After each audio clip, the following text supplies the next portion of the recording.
Hello. Okay, so I was saying that now we are going to proceed further to discuss the theme of this panel discussion. I would like to start with Professor Sabiha Hussain, ma'am.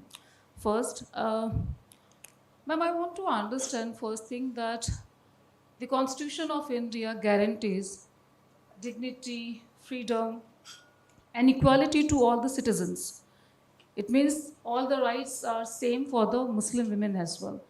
Similarly, Islam, I think, is the direction that women has the right to education, job, consent for marriage, property, inheritance. When the religion says the same, the constitution gives everything, then where is the gap? That why the Muslim women in India are not able to do the progress even after many decades of independence. How do you see this? And then I would like to question you further on this. So kindly give your insight on this theme, please. Thank you so much for inviting me and for such an important topic, which is very close to my heart. And I have been doing research for the last 30 years on the issue of Muslim women, not from Islamic perspective, because as she said, Islam has given ample rights to Muslim women. But what is the reality? I have been working on the lived reality of Muslim women, whether it is their socioeconomic status, education, health, political participations. I have written books also on those topics.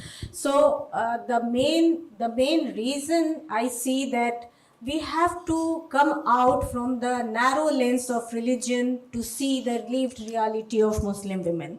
Muslim women का जहाँ तक ताल्लुक़ है, वो कोई गैब से नहीं आई हैं, वो भी इसी मुल्क की एक बाशिंदा हैं, एक सिटीज़न हैं, और उनकी जो मुश्किलात हैं वो आम औरतों की तरह ही है. लेकिन जब हम मुस्लिम औरतों की बात करते हैं, उनके सोशियो इकोनॉमिक स्टेटस की बात करते हैं, उनके सिटीज़नशिप के राइट की बात करते हैं, तो बस हम जो एक डिस्कोर्स, पॉलिसी डिस्कोर्स और जेंडर डिस्कोर्स होना चाहिए, इंटरसेक्शनलिटी फ्रेमवर्क होना चाहिए जो देखने का, वो हम कहीं गुम हो जाते हैं और उसको सिर्फ और सिर्फ इस्लामिक नज़रिए से, रिलीजन के लेंस से देखने लगते हैं. रिलीजन ने क्या कहा है, क्या नहीं कहा है, बहुत अच्छा है.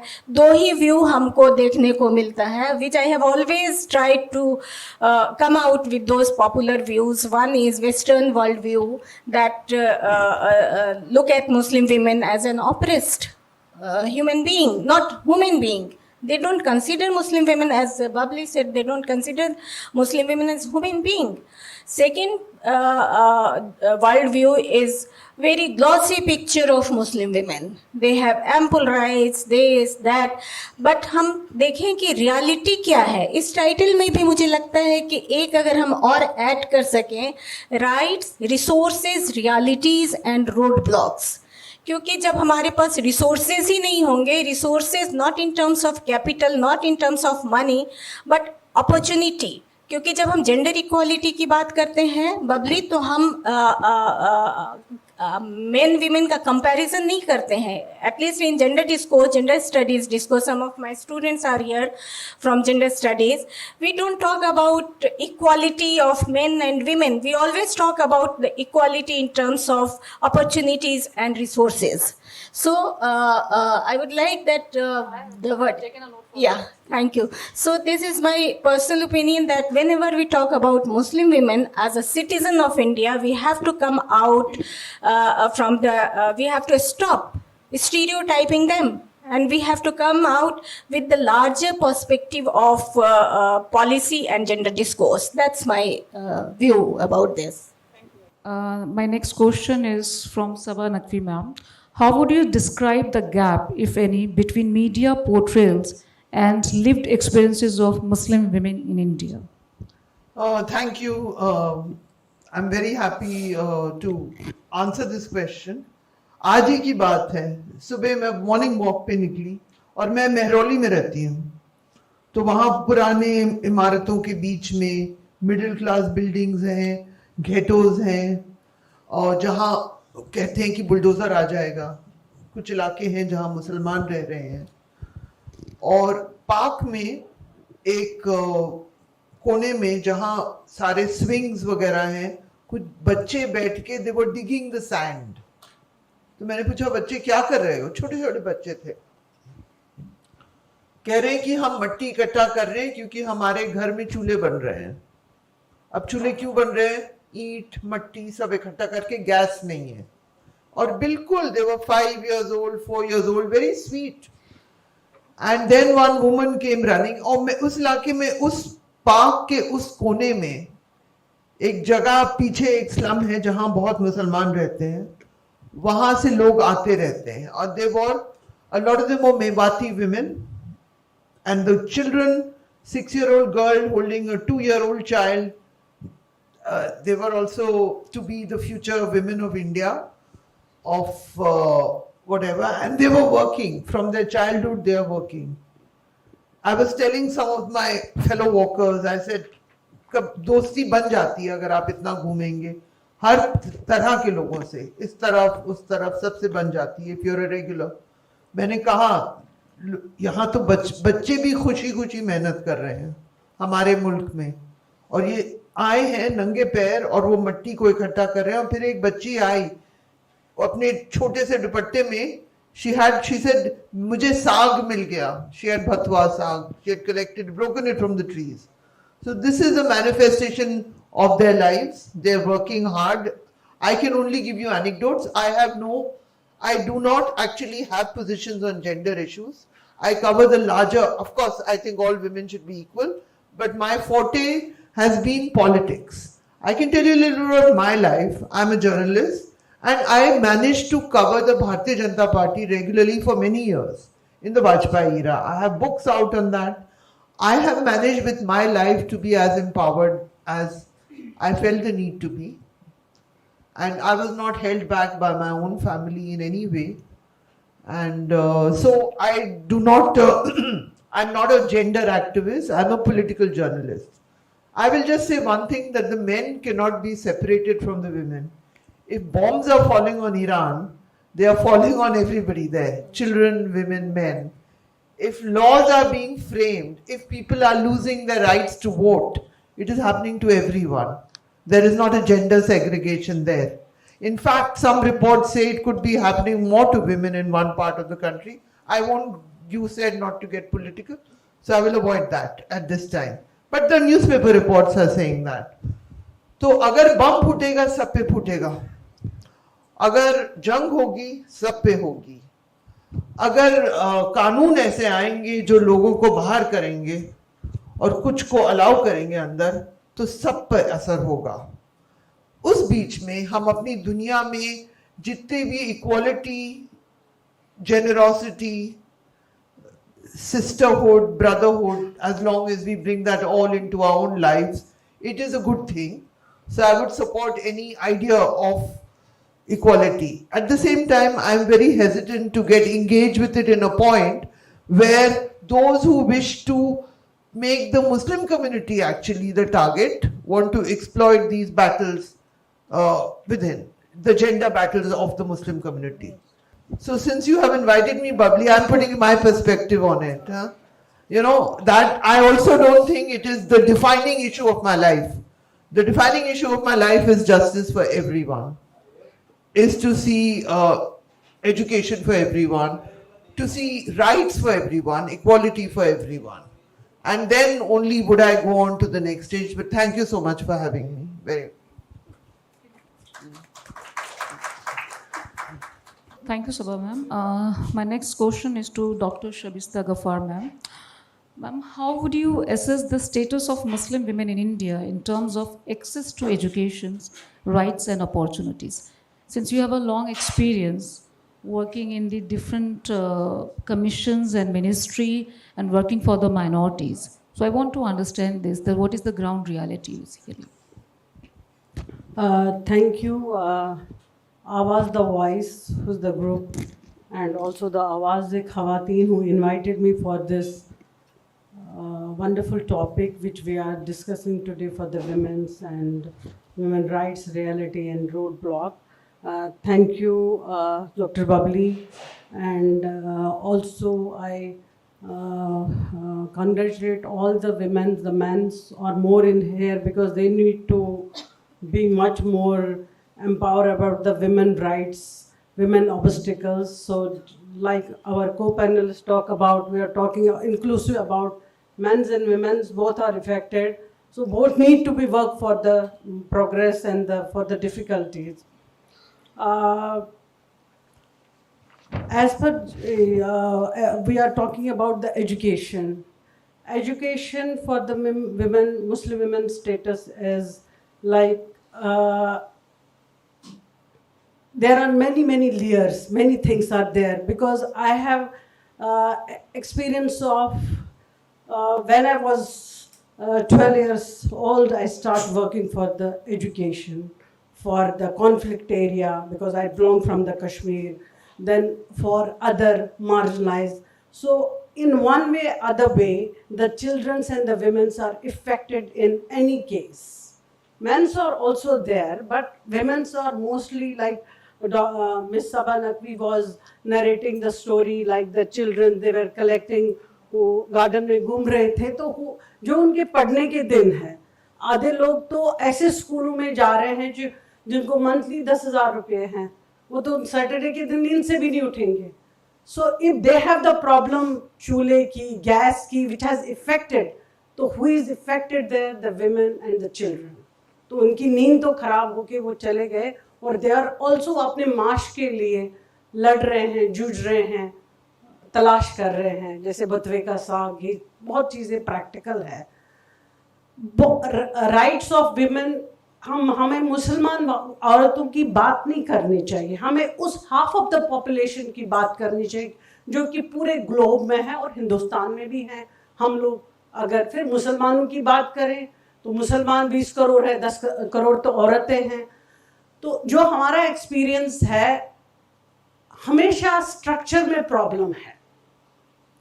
पहले हम एजुकेशन की बात करें, राइट टू एजुकेशन है, आरटी. मैं छोटी सी एग्जाम्पल को लेके, दैट इज कंपलसरी एजुकेशन सबको है कि वो सरकारी स्कूल में जाएं, और सर्व शिक्षा अभियान के तहत उनको स्कीम गवर्नमेंट ने प्रोवाइड किया है और वो स्कूल जाएंगे. लेकिन वो असल में नहीं हो रहा है. Neither I am blaming the government since very long, उसमें काफी सारे गवर्नमेंट्स आए, nor I am blaming the people, the women's.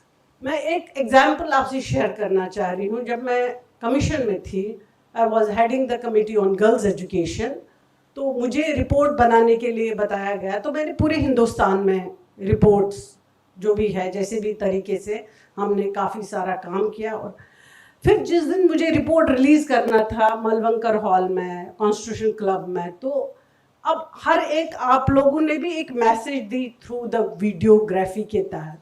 तो जो जिस्ट ऑफ माई, जिसमें मैंने 180 रिकमेंडेशंस दिए, पूरा इंटेंसली एजुकेशन को, प्री प्राइमरी को लेके हायर एजुकेशन तक क्या क्या प्रॉन्स एंड कॉन्स है जिससे विमेन एजुकेशन से बाहर है, क्यों है, रीज़न क्या है. तो जो मैंने वीडियो फिल्म बनाई थी वो 1.5 मिनट की थी. It was not more than that. हमारे बिल्कुल लगे हुए, दिल्ली से लगा हुआ एक स्टेट है हरियाणा. हरियाणा का एक गांव है मेवात. तो वहाँ मैंने बहुत काम किया, और हमने एक बारी देखा कि औरतें दूर से पानी ला रही है, लड़कियाँ. तो हमें उनसे पूछा, आप पानी, तो वो 2 किलोमीटर के लिए एक गड्ढे में एक तालाब था जहाँ पे भैंसें भी नहा रही थी, और वो औरतें कपड़े भी धो रही थी, बच्चों को नहा रहे थे, पानी लेके जा रहे थे. स्कूल का टाइम था, वर्किंग डे था. हमने कहा हम तो 2 घंटे लगते हैं आने जाने में, तो स्कूल का टाइम तब तक चला जाता है. तो उनको कौन चीज़ रोक रहा था एजुकेशन के लिए? एक्सेस ऑफ बेसिक नेसेसिटी जो वाटर है, पानी पीने के लिए नहीं था, नहाने के लिए नहीं था. तो इस तरीके से जो स्ट्रक्चरल प्रॉब्लम है ओवरऑल, इट्स नॉट वन कि फिर हम उसको वो सबके लिए हैं. और अब जहाँ पे हमें लगता है कि अर्बन और रूरल में अलग अलग प्रॉब्लम्स हैं, मुसलमान खवातीनों को जो एजुकेशन में नहीं है. सपोज एक बात करना चाह रहे हैं, एक प्रोजेक्ट मैंने किया नॉन टिम्बर प्लांटेशन का, वो भी मैंने कश्मीर में किया. ऊडी बहुत एक रिमोट एरिया है, और वहाँ पे हमने किया, वहाँ पे वो लोग जैसे क्यूमिन, नॉन टिम्बर प्लांटेशन के लिए हर्ब्स वगैरह विमेन सुबह जाके जंगल में कलेक्ट करती है। वो कितने घंटे दे रही है? 10 घंटे ऑफ टाइम। वो बहुत दूर जाती है और वहां से लाके जो मीडिएटर होता है उसको वो पैसे दे देती है, मतलब वो माल देती है, वो पैसा देता है। Same women who is in Delhi और हु इज इन मुंबई, वो डोमेस्टिक हेल्प के लिए जाती है कहीं पे, वो भी उन 10 घंटे जाती है, वो महीने का 15,000 20,000 कमाती। एंड जो वनरेबिलिटी जितनी है, जितनी अपॉर्चुनिटी आपके पास है, हम उनको पढ़ाते हैं। जिनके पास अपॉर्चुनिटी ऑफ रिसोर्सेज नहीं है, इकोनॉमिकल हर्डल में बिल्कुल नटशट में बताना चाह रही हूँ जो क्वेश्चन आपने बताया, it's a poverty whether she is a Muslim और she is not a Muslim. वो गरीब का बच्चा है, वो उसको एक्सेस नहीं है, वो नहीं पढ़ता। अब आरटी की बात है, कुछ ऑर्गेनाइजेशन मैंने देखी है जो आरटी पे बहुत अच्छा काम करती थी, बहुत कॉर्पोरेट लेवल पे IIM पास आउट थे, तो उन्होंने जो लोगों को ये भी नहीं मालूम था कि गरीबों को झुग्गी झोंपड़ों में कि हमें मुफ्त एजुकेशन मिलता है, तो उनने एडुकेसी का काम करके बहुत सारे ऐसे बच्चों को जो फर्स्ट लर्नर्स थे, जो पहली जनरेशन थी, उनको एडमिशन दिलाया गया उन स्कूल्स में जहां पे Kota of 25% for weaker sections के लिए होता था। तो इस तरीके से हर एक को पढ़ने की जरूरत है और हर एक लेयर में काम करने की जरूरत है। तो वी कैन नॉट ब्लेम कि कोई थियोलॉजी आपको, कोई फेथ आपको रोक रहा है पढ़ने के लिए। वो तब जमाना था जब 50 साल पहले मेरी आंट ने मैट्रिक किया था और उसको गवर्नमेंट नौकरी का ऑर्डर आया था, ठीक, माय खाला। तो उसके हस्बैंड ने बोला बिल्कुल नहीं जाना है, इसको नौकरी ही नहीं करना है। देन माय फादर इंटरवेन कि ये अच्छा है, नौकरी करेगी, इसने पढ़ा है। तो वो पहली ख्वातीन थी जो कि नौकरी करने गई और उसके बाद उसका फादर 30 साल के बाद मेरे फादर से कहा मेरा डिसीजन उस वक्त ठीक था कि गलत था। सो इट्स हाउ वो माइंड सेटअप चेंज हुआ कि औरत को बाहर नहीं निकलना है। आजकल ऐसा भी है, मुस्लिम खवातीन इतनी सारी एम्पावर्ड है, उनने डिग्रियां की है, PhD किए हैं, and they don't have the jobs. So अब हम ये नहीं बोल सकते हैं कि पढ़ने के लिए इस्लाम रोक रहा है, पढ़ने के लिए हमारा कॉन्स्टिट्यूशन रोक रहा है। Article 14, 15, 21 everybody has the right. तो आर्टिकल 29, 30 जो माइनॉरिटी एजुकेशन इंस्टीट्यूशन एस्टैब्लिश करना है, जहां पे जो अपनी मर्जी से करे, वो अपने तरीके से उसको एजुकेशन को इम्पार्ट करना चाहे, वो सहूलतें भी है। तो it will be lengthy one, so may be she can ask me another question so I can continue. Thank you so much. Thank you, ma'am. Thank you so much for clearing the gaps. Where are the gaps? Actually, it's not only about that the religion is not giving the permission or the government is not doing anything.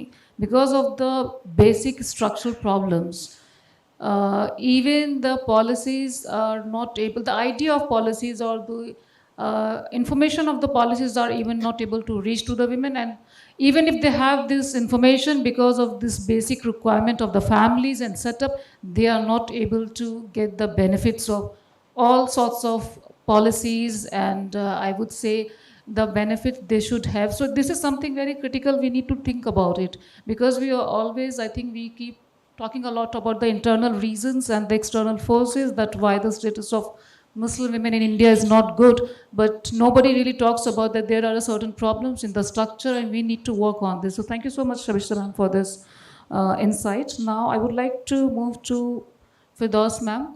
Since you come from a legal background, so this question is going to be related to the legal and related to legislation as well. I would like to ask you, I would like to begin first question from you like this. Are existing legal remedies accessible to marginalized Muslim women, especially those are from economically weaker backgrounds, or not? What is your experience? What is your idea is on this particular issue? Thank you. First and the foremost, thank you so much for inviting me. And thank you to everyone who is sitting here, because Saturdays normally are kind of off days of family, days for the family. So you are here, and that too for the women. So your question, whether the law, the legal remedies, how much is it accessible? Okay. See, I will tell you something. Ours is a country which has the maximum number of laws for the women. हम वकील बहुत ज़्यादा बात करते हैं, बहुत ज़्यादा बोलते हैं, तो शायद मैं ज़्यादा बोलूं तो आप मुझे रोक दीजिएगा. Anyways, so this country has maximum number of laws for the women. At the same time, I believe, and what I have read and experienced, that Islam was the only religion which actually provided for legal remedies in respect to the women, be that inheritance or even the matrimonial issues.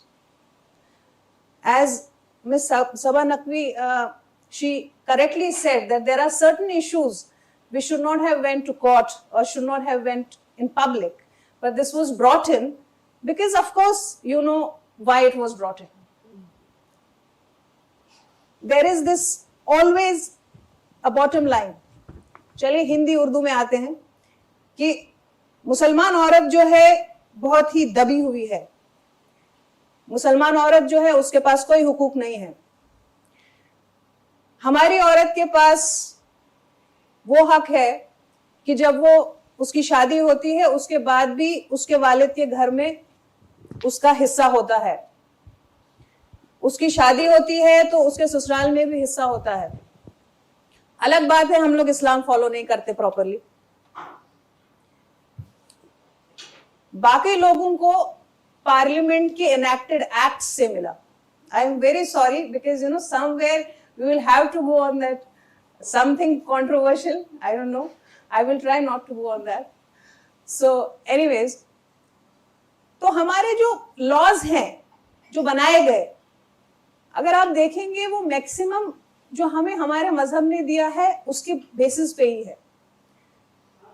अब बहुत सारे लोग जो है ये, अगर आप कह रहे हैं कि कितना एक्सेसिबल है वो उनका लीगल रेमेडीज वगैरह, मैं आपको बताऊं कि प्रॉब्लम ये नहीं है कि हमारी औरतों को पता नहीं है क्या लॉज हैं, या वो इतनी बेदार नहीं है कि वो कोर्ट कचहरी जाए या अपने राइट्स के लिए बोले. प्रॉब्लम कहीं और है. As professor Sabiha ma'am said, resources. What I have experienced, कि आपको भी पता होगा हमारे यहाँ पे होता है कि कुछ नहीं तो कुरान शरीफ पढ़ा देते हैं लड़कियों को. अब उसमें भी एक बड़ी प्रॉब्लम है. जब कुरान शरीफ पढ़ाते हैं तो उसमें ऐसे पढ़ाते हैं यूं यूं अलिफ लाम मीम ज़ालिकल किताब ला रैब फीह. उसमें नहीं बताते हैं कि क्या है मतलब इसका. ये नहीं बताते हैं कि क्या हुकूक है, क्या राइट्स हैं, क्या करना है, इस्लाम क्या बताता है. उसमें बोलते हैं कि लड़कियों को घर के काम करने, लड़की बाहर नहीं जा सकती. यहाँ तक कि बहुत बार कोर्ट में मेरे पास सामने बहुत सारे लोग आए, हाँ आप बहुत अच्छा बोलती हैं, बहुत अच्छा केस लड़ती हैं, मगर ये आपके ऊपर अच्छा नहीं लगता, और वो भी आप स्कार्फ पहन के कोर्ट में जाती हैं. कई कॉन्फ्रेंसेस में मुझसे बहुत लोगों ने ये कहा. और उसका एक विपरीत कि एक नॉन मुस्लिम आके मुझसे कहता है कि ये, तो यहाँ पर आप ये समझिए ना, मुसलमान ने मुझसे कहा आपके ऊपर ये सही नहीं लगता, और उसके अपोजिट में एक नॉन मुस्लिम लेडी मुझसे आके कहती है कि आप बहुत अच्छा बोलती हैं, आप बहुत ही आपको बहुत एक्सपोजर है, आप बहुत ये है, मगर आपको स्कार्फ नहीं ओढ़ना चाहिए. है ना. तो यानी कि दोनों ही जगह पे कहीं ना कहीं. So today all of us sitting here, and it's very good whatever topic you have taken.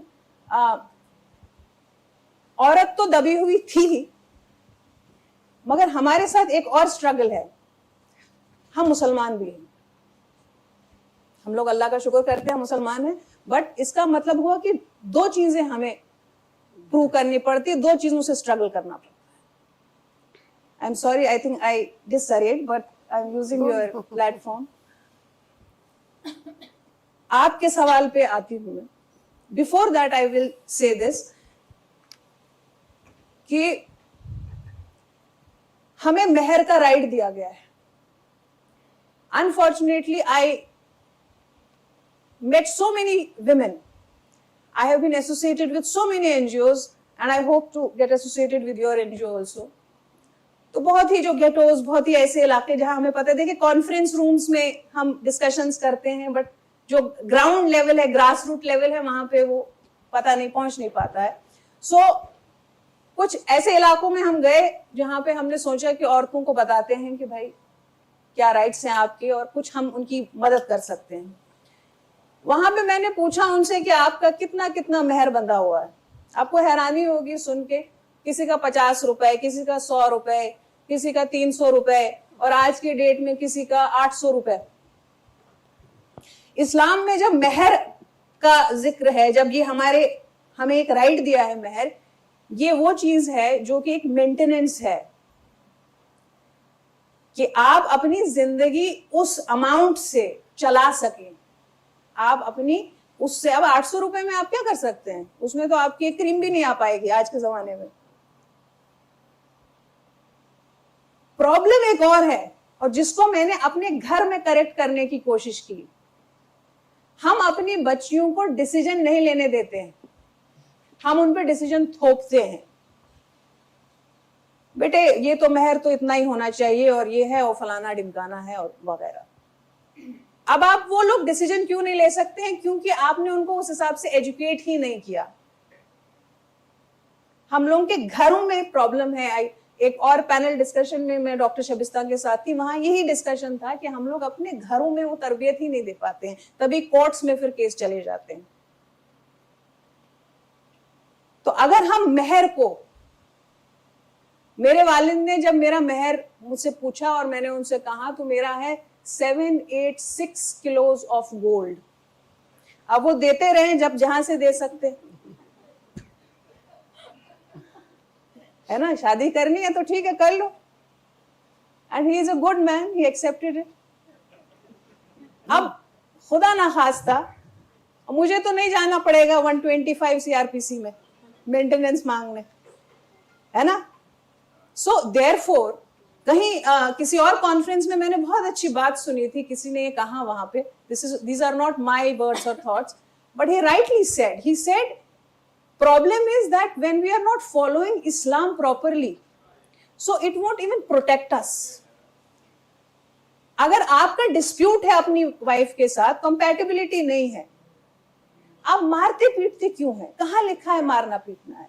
You please sit, discuss, you are not compatible, break down theory, आप तलाक खत्म कीजिए, अपना मेंटेनेंस दीजिए, मेहर दीजिए। अब तो खैर 125 CRPC भी है।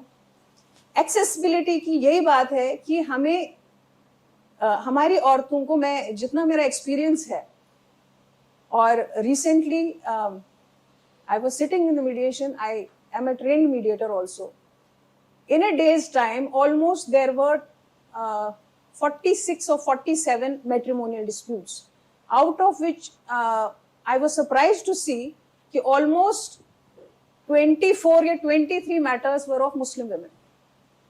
And these women were aware of their rights. वो बहुत खुल के उनसे कह रही थी अपने हस्बैंड से, भाई ठीक है, अगर आप हमें इतना नहीं देंगे, या आप हमें अपने साथ घर नहीं ले जाएंगे, या आप हमें अलग से वो घर नहीं देंगे जहां सास तंग कर रही है, या आप हमारे बच्चों को मेंटेन नहीं करेंगे, तो हम आप पे ये केस लगा देंगे। So it is not that awareness is not there, awareness is there. So why I actually want to break this stereotype कि हमारी औरतों को नॉलेज नहीं है। और ये वो औरतें नहीं है कि जो कि जो है किसी बहुत ही एजुकेटेड फैमिली से हैं, या नहीं, बहुत ही निचले तबके से हैं। प्रॉब्लम ओनली इज डर, वो है सोसाइटी का। उनको लॉज भी पता है। एक वुमन जो थी, एक औरत जो थी, वो 20 साल से उसके घर में जब वो खाना बनाती थी तो वो एक रोटी जो है वो चूल्हे के नीचे डाल देती थी, गैस चूल्हे के नीचे, क्योंकि खाना सब खत्म करते थे, बाकी जो बचता था वो फ्रिज में रखते थे, और उसके जो इन-लॉज थे वो उसमें तल लगा देते थे फ्रिज में। उस बेचारी ने 20 साल ये बर्दाश्त किया, 18 साल 19 साल, जब उसका बेटा कॉलेज जाने लगा, कॉलेज में उसके हस्बैंड ने उसका एडमिशन कराया, so she reached to my office and she said, madam मुझे अब डिवोर्स चाहिए, मेरे बेटे का अब कॉलेज में हो जाएगा, अब मुझे कोई परेशानी नहीं। तो for the sake of the son उसने इतने साल बर्दाश्त किया। तो अल्टीमेटली इट इज नॉट कि हमें लॉज नहीं पता। अब तो मतलब पहले तो होता था ठीक है, अवेयरनेस कैंप्स हो रहे हैं, बाकी चीजें, किसी से बात पता चली, किसी बहन ने बता दिया, रिश्तेदार ने बताया, अब तो सोशल मीडिया पे खुल के सारे लॉज वगैरह सब है। Only thing is that because of the fear of the society they are not coming forward. और छोटे मतलब उन मीडिएशन सेंटर में भी मैंने देखा बहुत कम अमाउंट में दे आर सेटलिंग कि भाई फिर कोर्ट कचहरी रोज आएंगे तो लोग क्या कहेंगे और this and that. So it is not accessibility, it is just the fear of the society that they are not, they are not actually fighting for their rights. Moving ahead, yeah. Thank you so much for those, ma'am. For actually, your answer was like answer of so many questions. You know, it was like a culmination of so many answers. As you mentioned about your experience of wearing hijab, my experience is exactly opposite. I would like to mention, कल मैं सबिया ma'am से बात भी कर रही थी इसी बारे में कि यूनिवर्सिटी का नाम नहीं लेना चाहूँगी, वहाँ पर एक कॉन्फ्रेंस हुई, वहाँ पर उस सेशन में पैनल डिस्कशन नहीं था, it was a pure academic conference. उस सेशन में 5 लोग थे, उसमें 4 मेल्स थे और 1 मैं थी, और वो चारों मेल्स जो ट्रेडिशनली मुस्लिम अटायर होता है, क्योंकि वो सारे मौलाना थे basically, and I was the only female, and that's true, not wearing hijab. So I could see that they were so much uncomfortable throughout the session. Since I was invited by the Vice Chancellor, so they could not tell this to the Vice Chancellor. So once the session was over, उसमें से एक मौलाना साहब आते हैं और बहुत प्यार से कहते हैं कि आपकी तकरीर बहुत अच्छी थी और मुस्लिम समाज को आप जैसी महिलाओं की ज़रूरत है, लेकिन अगर आप हिजाब लगा ले तो और अच्छा होगा। This is the problem. This is the problem. So stereotyping दोनों तरीके से है। प्रॉब्लम ये है, जो हिजाब पहनते हैं उनसे भी क्वेश्चंस किए जाते हैं, जो नहीं पहनते उनसे भी क्वेश्चंस किए जाते हैं। स्पेयर तो कोई भी नहीं है इसमें से। अब थोड़ा गुस्सा भी आया, लेकिन एक उम्र का भी लिहाज, मैं कहूँगी, मैं उम्र का लिहाज औहदे से ज़्यादा करती हूँ, तो मैंने सोचा अब क्या कहूँ। मैं तो एक बात कही, उन्हीं के सेंटेंस को मैंने डिफरेंट टोन में रिपीट कर दिया। मैंने यही कहा सिर्फ उनसे कि मौलाना साहब, मुझे भी यही लगता है कि मुस्लिम समाज को मेरी जैसी महिलाओं की ज़्यादा ज़रूरत है। अब मौलाना साहब मतलब वो ना उनसे इसका जवाब देते बने हैं, लेकिन मैं एक यहाँ पे इस इंसिडेंट को इसलिए मेंशन कर रही हूँ कि कई बार आप बहुत सॉफ्टली लेकिन असर्टिवली भी अपनी बात कह सकते हैं। और देखिए इसका फ़र्क ये हुआ, 2 महीने के बाद मौलाना साहब ने अपने इंस्टीट्यूशन में मुझे लेक्चर के लिए बुलाया था। So what I want to say, not always you need to be very aggressive, because अगर एक तो विमेन, ऊपर से मुस्लिम विमेन, और अगर आप बहुत हर जगह, अगर मुझे लगता है कई बार हम बहुत आर्ग्यूमेंट करें तो जो हम किसी का माइंड चेंज कर सकते हैं वो भी शायद करना मुश्किल हो जाएगा।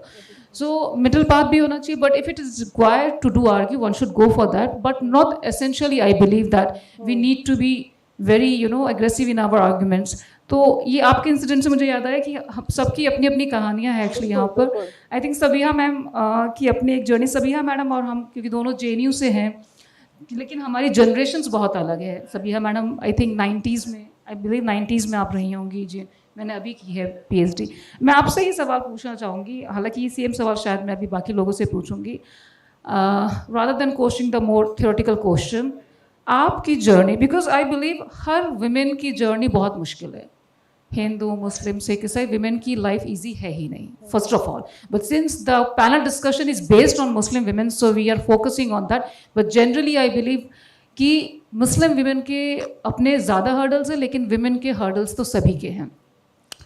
आपने जब JNU में एडमिशन लिया होगा, आपका किस तरीके की, जिसे कहते हैं स्टीरियोटाइपिंग कहे या कॉन्सेप्ट्स कहे या ट्रीटमेंट्स का सामना करना पड़ा? बिकॉज उस टाइम पर आई थिंक JNU में 90s में मुस्लिम विमेन, मेरे बैच में आई रिमेंबर मुझसे 3 बैच ऊपर 3 बैच नीचे और बैचमेट में कोई मुस्लिम नहीं था JNU में।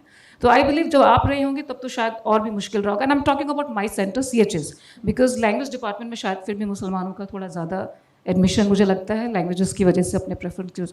और दूसरी बात, JNU के अलावा as a teacher, as an academician, when you establish yourself in the university, so what kind of challenges you faced from your colleagues, from students, from the society in general? So I want to know about your journey as a Muslim woman, that how easy or how difficult it was? I think you can, because I don't want to be judgmental that whether it was difficult or not. So if it was easy, please tell us. If it was difficult, please tell us both. Thank you. मेरी journey इन्होंने कहा है, बबली ने, मैं अपनी journey बताऊं और क्या क्या चैलेंजेस मैंने फेस किया है. I came to JNU in mid-80s from a very small town of Bihar, where sending girls for education to acquire education to JNU was unimaginable. Imagine ही नहीं कर सकते थे कि हाँ कोई इतने छोटे से कस्बे की लड़की JNU जा करके, जहाँ मशहूर था कि वहाँ बहुत फ्री मिक्सिंग है और सिगरेट शराब वगैरह वगैरह सब चलता रहता है, वहाँ पे आ करके स्टडी करना, it was a big challenge for me. It was a cultural shock as well as academic struggle, and you know the but I must अल्लाह मग़फ़िरत करे मेरे पेरेंट्स की. मेरे पेरेंट्स ने कहा कि नहीं, she has stopped the university and she will go to study.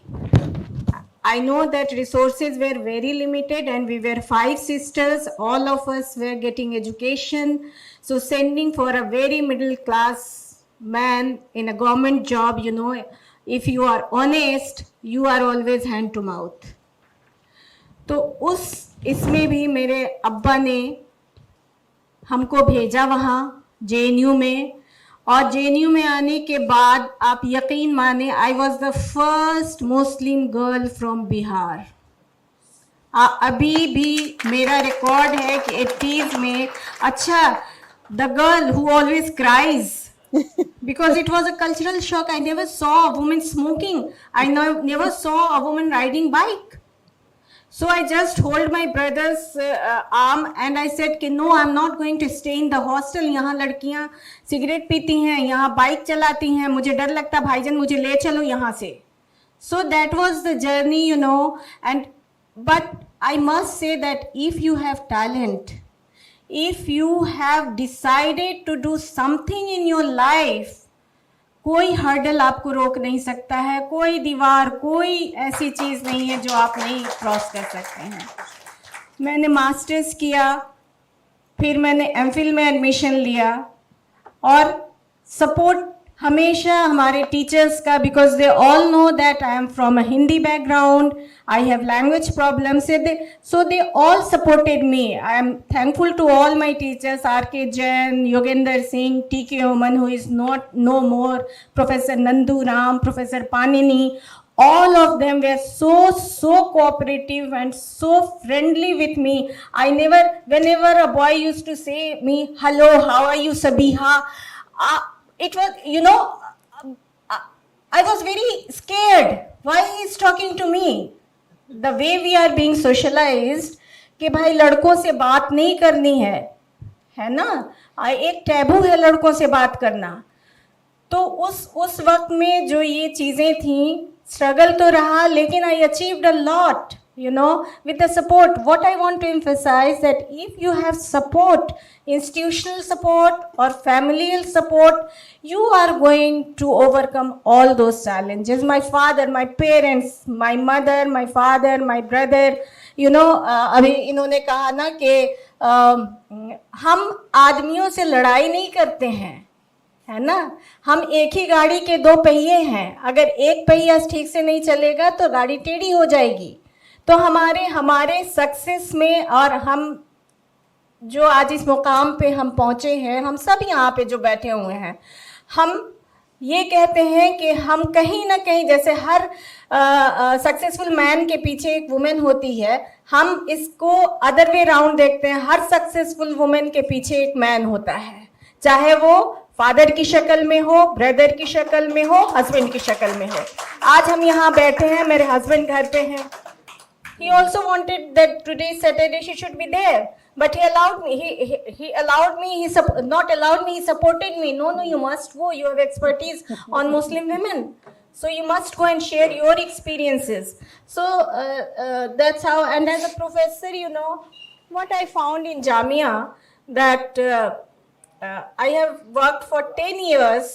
Discrimination की बात हम करते हैं, कि मुसलमानों के साथ डिस्क्रिमिनेशन होता है, लेकिन जहाँ तक हमारी जर्नी का सवाल है, मुझे एज सच कोई डिस्क्रिमिनेशन नहीं फेस करना पड़ा। हाँ, स्टीरियोटाइपिंग ज़रूर फेस करनी पड़ी।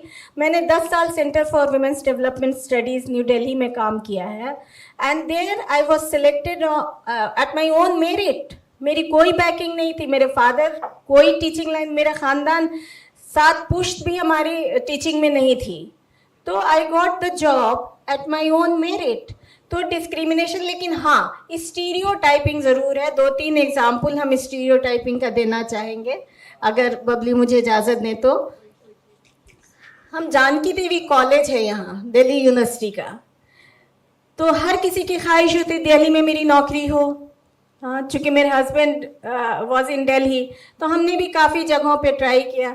जब जानकी देवी कॉलेज में हम गए इंटरव्यू देने के लिए, तो जो बोर्ड में थी एक लेडी थी, बोली why have you come here, you should go to Jamia Millia Islamia. You know, this kind of stereotyping. You called me, you take my interview, and then you decide whether I am capable for this post or not. So you are saying me that you go to Jamia Millia Islam. A similar experience was faced by me in the same. Oh, आप मुसलमान हो ना, आप तो जामिया में पढ़ा रहे होगे। At that time I was not in Jamia, I was in CWDS, and I kept telling that Jamia Millia Islamia is not a Muslim university.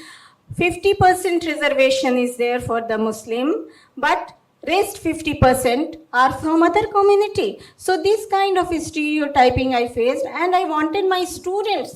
You know, many students, Tuba is sitting here, I do not know how many students are there, but she is sitting here. I always used to encourage my student, you know, a good teacher वही होता है जो बच्चों के आप class में, you are not only as a working as a teacher, आप बच्चों के एक्सप्रेशन से देखिए, क्योंकि बहुत सारे फर्स्ट जनरेशन लर्नर आते हैं। I have faced that problem, so I know very well कि what kind of problem they have been facing. तो बच्चों के एक्सप्रेशन से आप समझिए कि बच्चे आपकी बात समझ पा रहे हैं या नहीं समझ पा रहे हैं। आपको you have to work as a counselor too. 2-3 example हम देंगे जहाँ पे बहुत bright student, she was doing very well in the all the semesters, but she hardly used to come.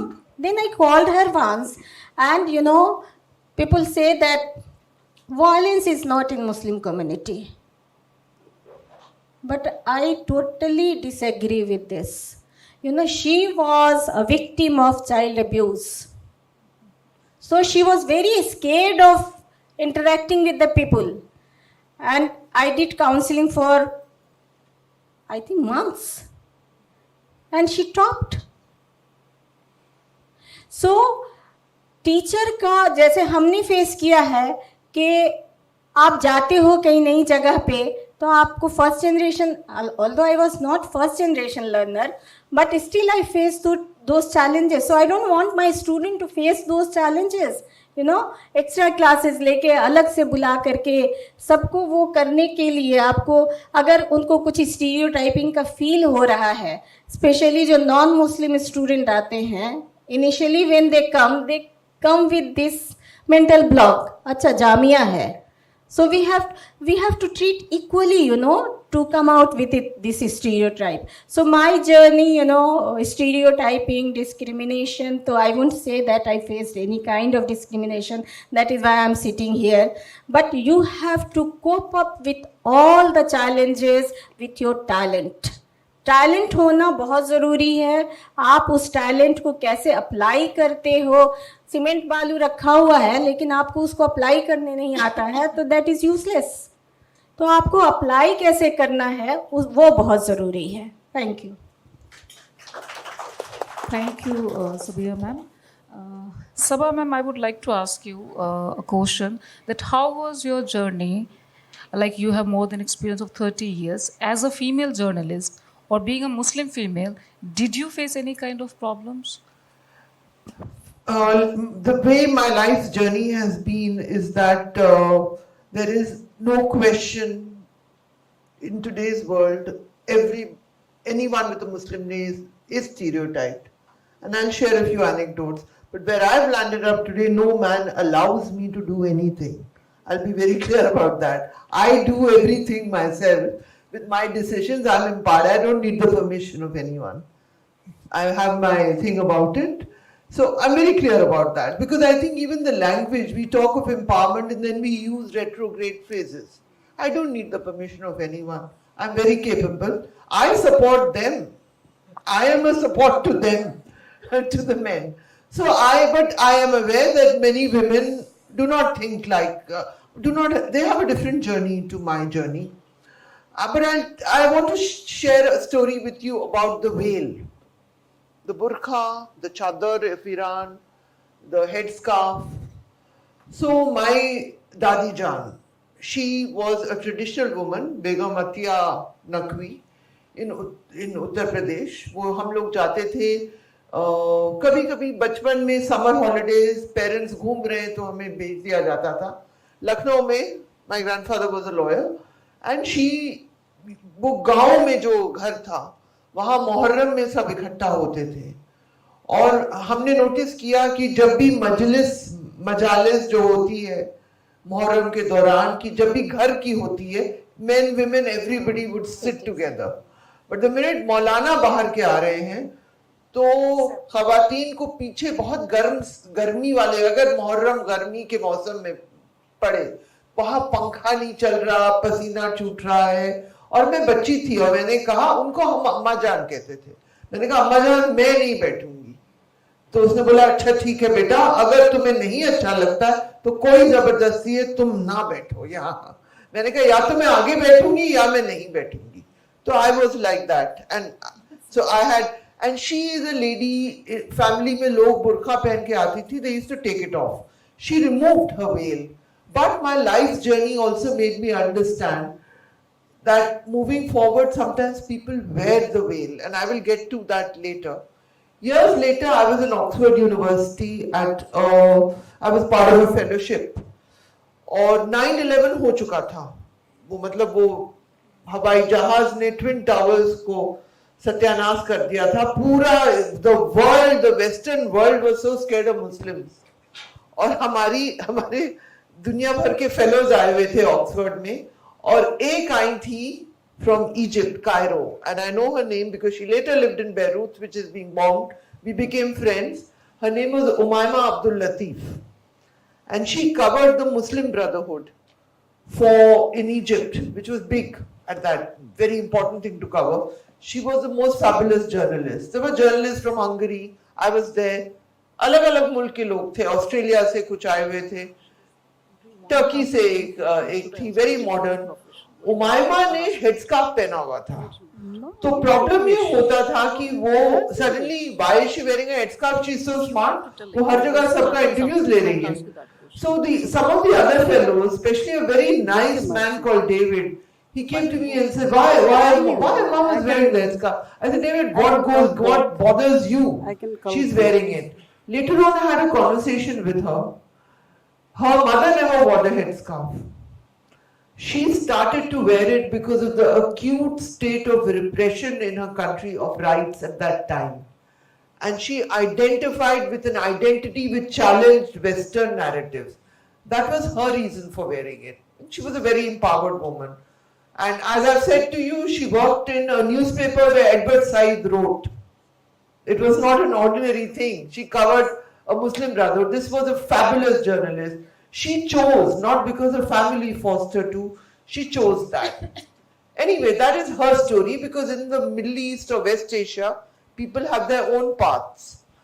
Let's get back to India. About 8 years ago, a professor in IP College, Indraprasth University, which is one of the Delhi University colleges, who I happen to know, she was a historian, a Hindu lady, very bright. She called me up and she said, Sabha, why don't you come and talk to my students? So I said, why?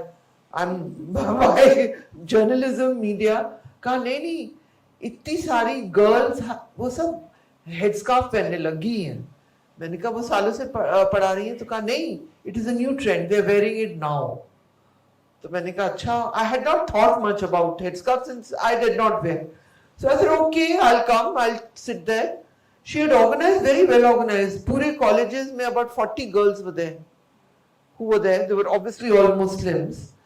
And I had the most fascinating insights into what is going on here. Some of them did not have family pressure, they chose because of the gaze of others on Muslims. Some of them felt it was part of their tradition. For some, the headscarf was like it was for my Egyptian friend Umaima, it was a challenge to hate that is targeting all Muslims. They said, okay, you are not going to include us in your life, so we'll create our own life, we'll create our own identity. Some of it was through preachers who they followed on social media. That also was a factor. So I had a very, very interesting sociological learning curve in that cohort of all the Muslim girls of Indraprastha College, you know, and I realized, so I just wanted to share with you life's journeys. But you asked me about myself. Well, of course I have faith prejudice. I have been trolled like nothing else. I've had all sorts of things happen to me. I've had people issue death threats to me. So little bit of profiling is child's play, nothing, you know, that is nothing. A little bit of everybody here can be profiled. Let's also accept that it's not just Muslims who are profiled. If you are from a particular caste, you are profiled. You cannot live here, you have to live there.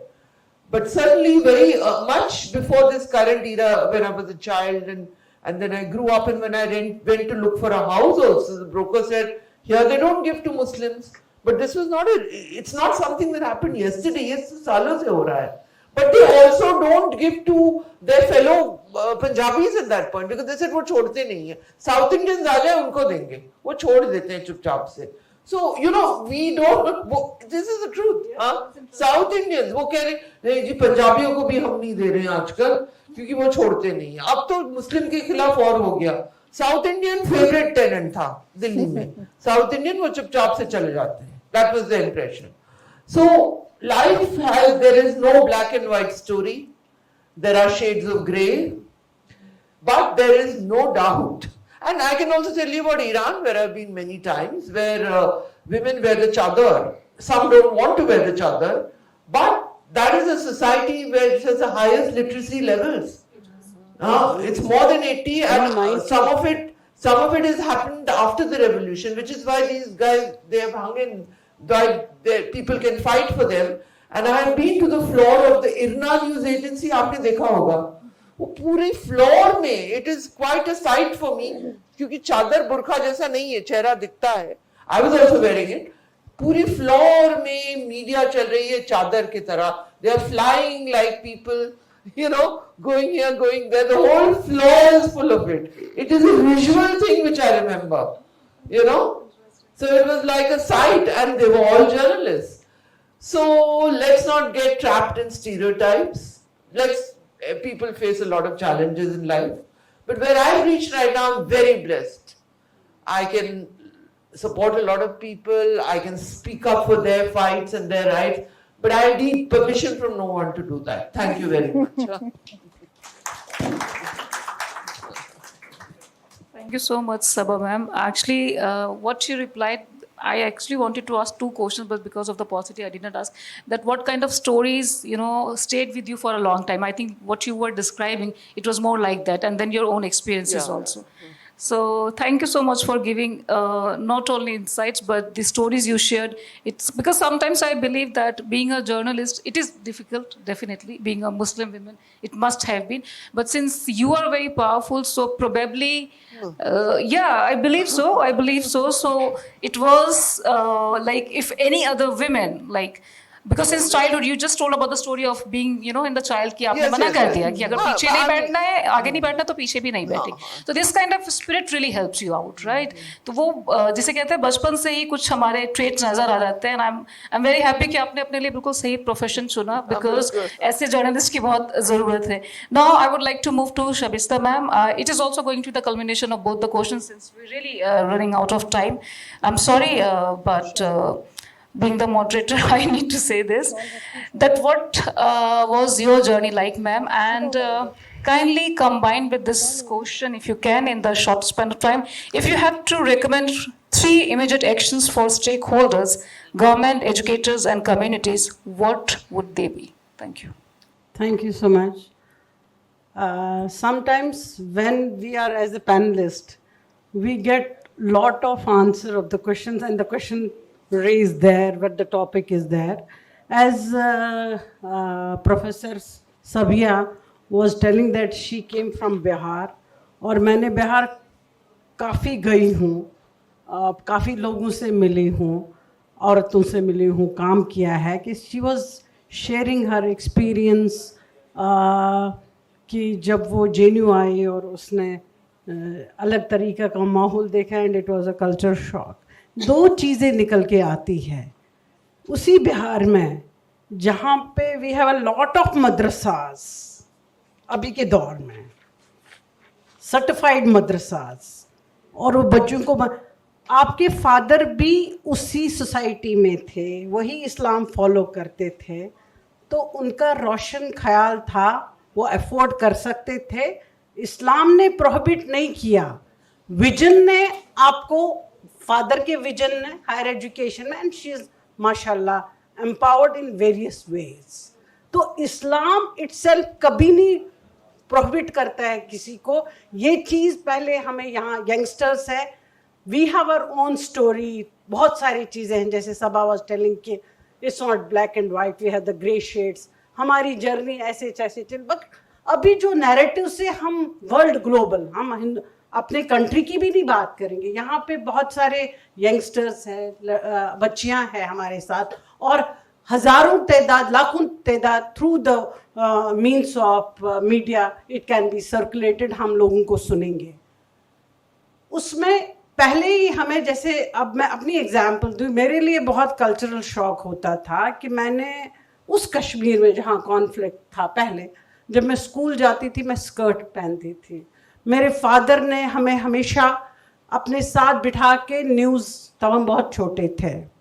दूसरे experience में सो I was given सब कुछ, हम सब बहनों को, not only मुझे भी, जो मेरे साइड में नेबर्स थे, जो अलग अलग स्टेटस ऑफ क्लास से थे, सबको वो राइट था. स्कूल जाते थे, कोई स्कूल के बगैर नहीं था, पढ़ाइयाँ करती थी, और कभी तो ये डिस्क्रिमिनेशन नहीं था. हमारे यहाँ अल्लाह ने बहुत बड़ी नियामत दी थी, हमारे यहाँ मदरसे नहीं थे, हमारे यहाँ मकतब हुआ करते थे. तो मॉर्निंग में मैंडेटरी हमें कुरान शरीफ, और उस कुरान शरीफ को हमने पढ़ा. जैसे फिरदौस बता रही थी कि हमें पढ़ाया जाता है अलिफ लाम मीम, नहीं, हमें वैसे नहीं पढ़ाया. We need to discuss all the maulanas जो भी है, मधुनी साहब है, अशरफ अली जितने भी थे, तो हम घर में बात करते थे. अब औरतों की हुकूक आता है, उनके टॉपिक्स आते हैं, अगर उन चैप्टर्स को सूरह निसा, सूरह नूर और सूरह तलाक, जिस पे पूरा मुस्लिम विमेन का नैरेटिव हर जगह डिस्कस होता है, वो नहीं है.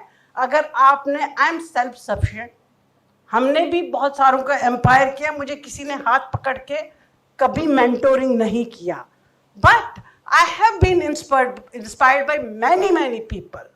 बट मेरी मर्जी जो थी, मेरे घर वालों ने कभी उस पे, तुम फीमेल हो, तुम कश्मीर से हो, तो जब हमने बात की स्कूल में, तो कहा भाई नहीं, अब तो हम बड़ी लड़कियां हैं, हम यूनिफॉर्म पहनती है सफ़ेद कलर की. तब मैं स्कर्ट नहीं पहनती थी, तब मैं बड़ी हो गई थी, आई वॉज इन 7th और समथिंग.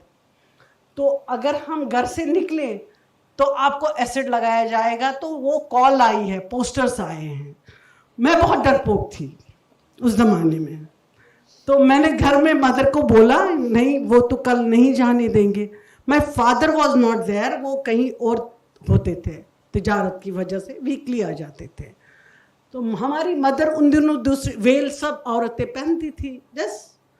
तो मैंने मदर का सुबह वो निकाला, पर्दा जो था, मुझे ये डर था कि मुझे एसिड लगाएंगे, मेरा चेहरा खराब करेंगे. जब मैं गई और वहाँ पे कुछ ने लाया था, कुछ ने नहीं लाया था, तो वापस आई तो मेरे फादर को मालूम पड़ा.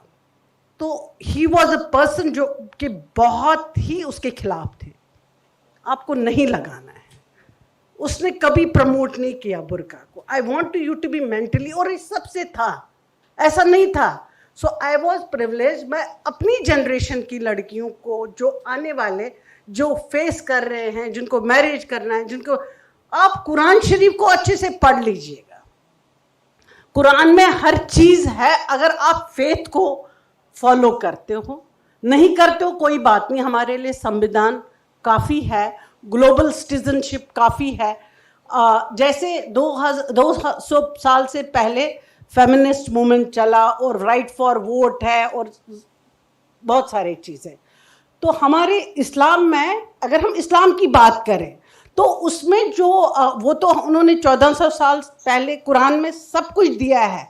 और सबसे बड़ी बात मैं मुसलमानों से खासकर बताना चाह रही हूँ, दीन किसी की वरासत नहीं है। इस्लाम किसी मौलाना की वरासत नहीं है, किसी ऑर्गेनाइजेशन की वरासत नहीं है। शी हैज़ फेस्ड कि आप अगर कवर कर लेते तो बहुत अच्छा होता। मैं जब पब्लिक डोमेन में होती थी, मेरे पास हज़ारों में मजमा होता था जब मैं जाया करती थी पहले, तो मुझे एक बार किसी का फ़ोन आ रहा है, आपको पर्दा करना चाहिए, आप मौलानाओं के साथ बैठे हैं। मैंने कहा मौलाना से बैठे हैं तो हम उनको भी अनलाइटन करते हैं। सी, तो उसमें जो हमारे पास, I am not talking about bad, but the way they interpret the Quran, the right, वो गलत है।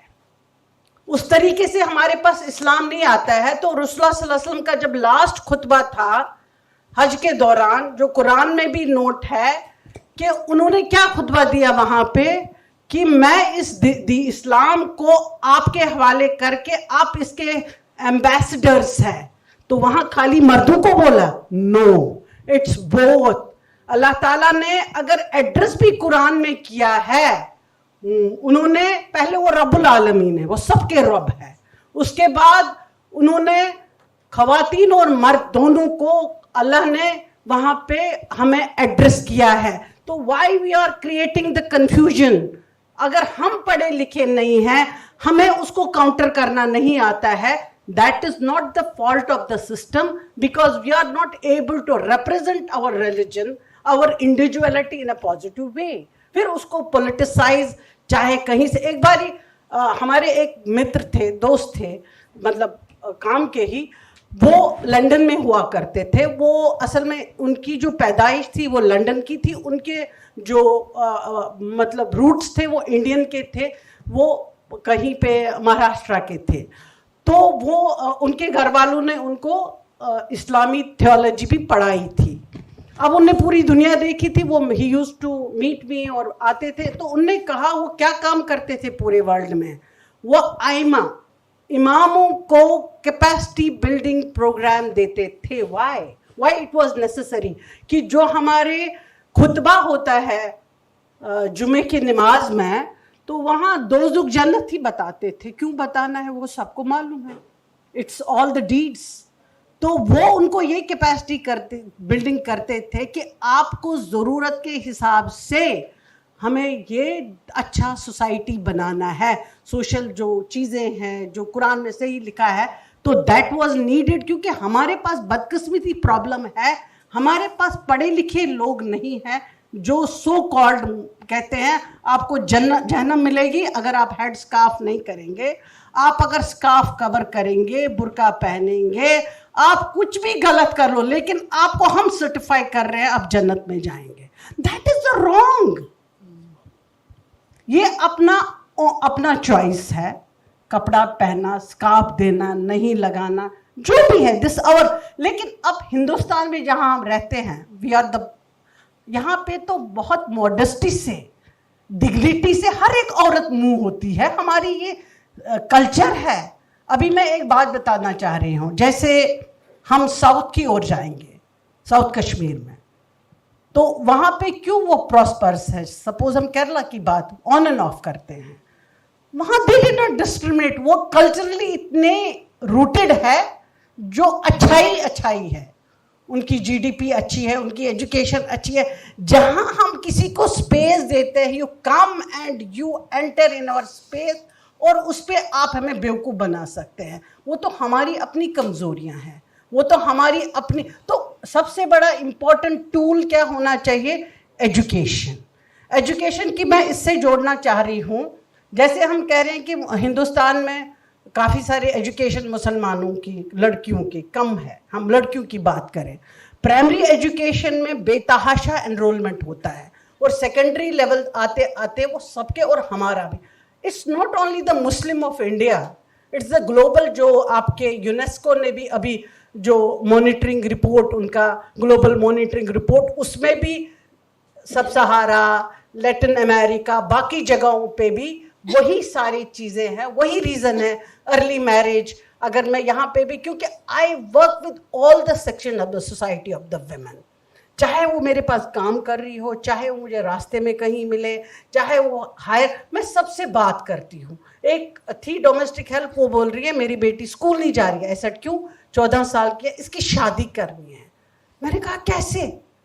मतलब ये अब वो मुसलमान के लेंस से क्यों देखना है? She is not a Muslim women, she is also a migrate labour over here. मैंने एक आर्टिकल लिखा है, इकोलॉजी टू एग्जॉस्शन, यानी कि आप एक जो आते हैं बिहार के सरसब्ज बहाग में, वहाँ पानी भी मिलता है, उनको पेड़ के नीचे भी आते हैं, फिर वो माश के सिलसिले में यहाँ आते हैं अर्बन सिटीज़ में। आप उनके कभी देखा है वो कैसे रह रहे हैं?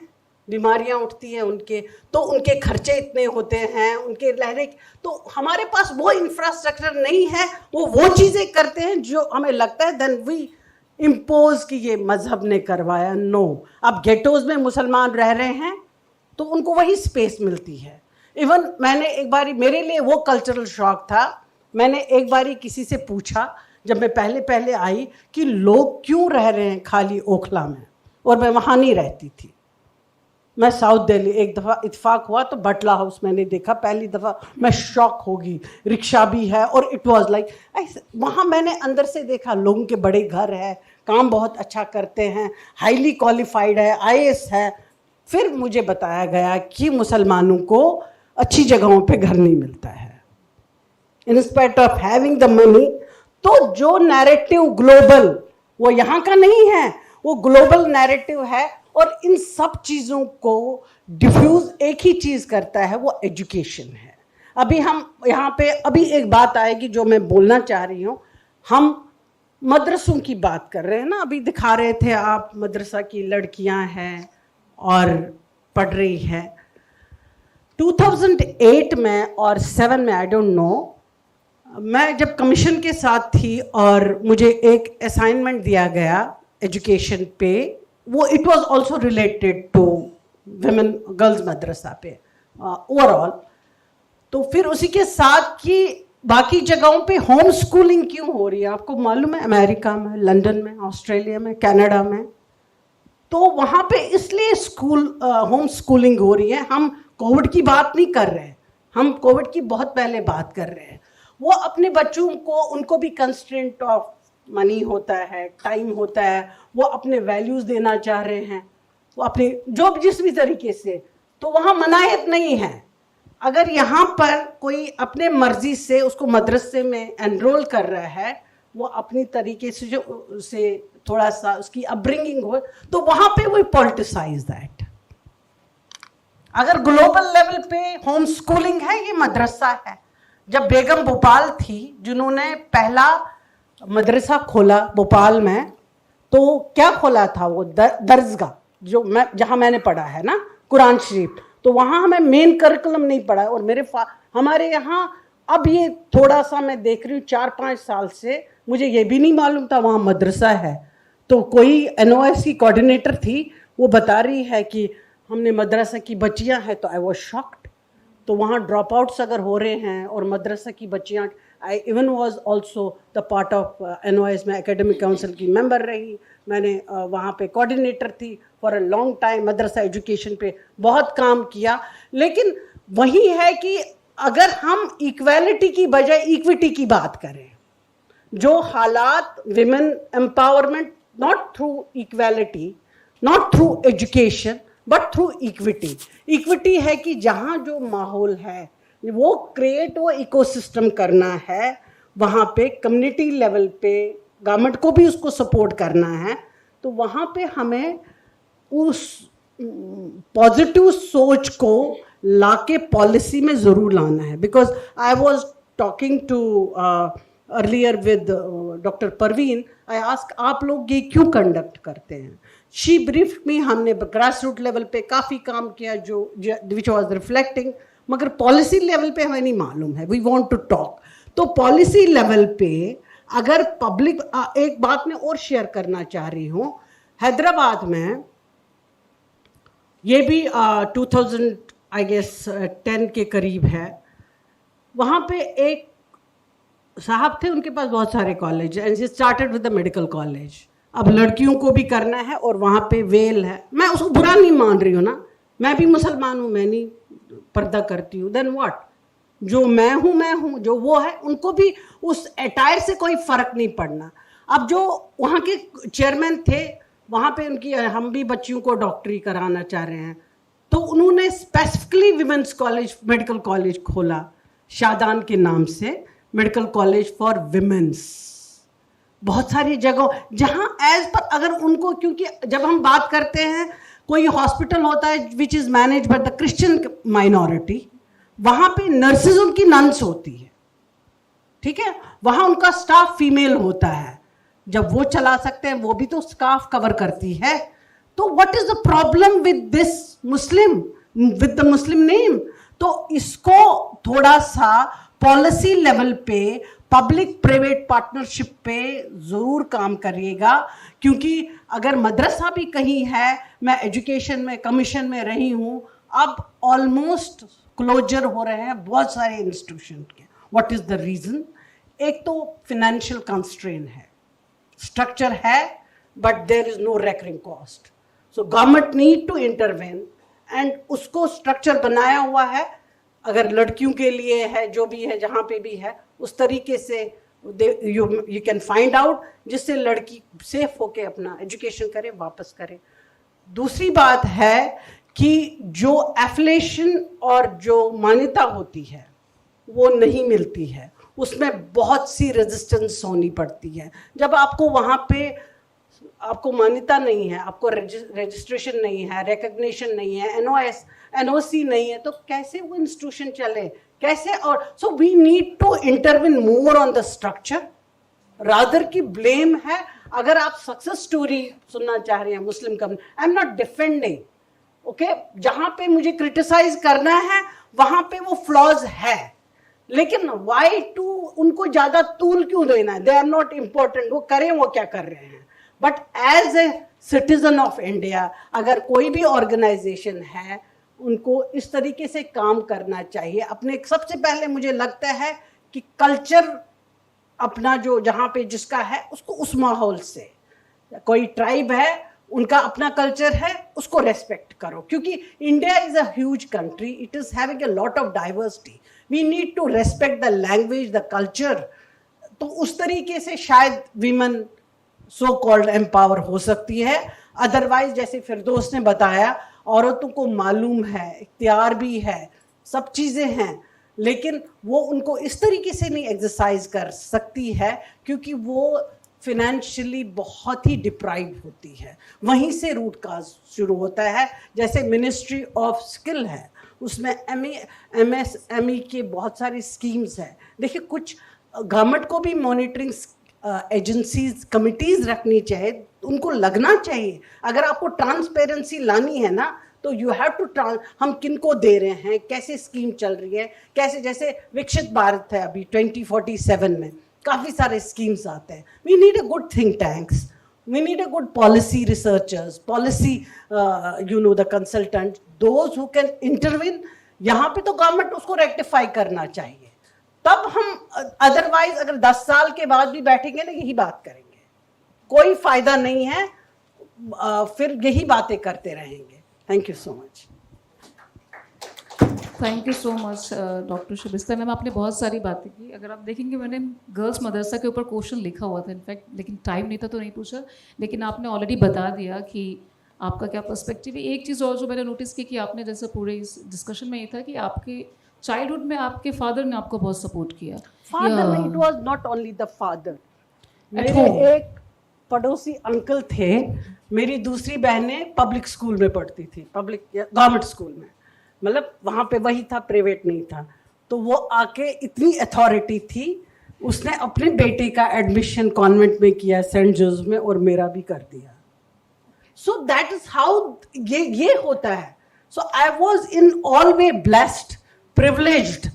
तो ऐसे मौके हैं, आपका अपना माइंड सेटअप चेंज करना है ना। कश्मीर को अभी भी न्यूज़ में आ रहा है बहुत पीछे हैं, पढ़ नहीं रहे हैं, वहाँ पे कुछ नहीं है, ऐसा कुछ नहीं है। वहाँ पे I can count thousands of medicos, engineers. अब वहाँ कारोबार नहीं है, नौकरियाँ नहीं है, स्टार्टअप्स भी कर लिए, लेकिन कोई ये बोलेगा वहाँ पे पढ़ाई नहीं है, वहाँ का औरत को बाहर निकलने नहीं दे रहे हैं।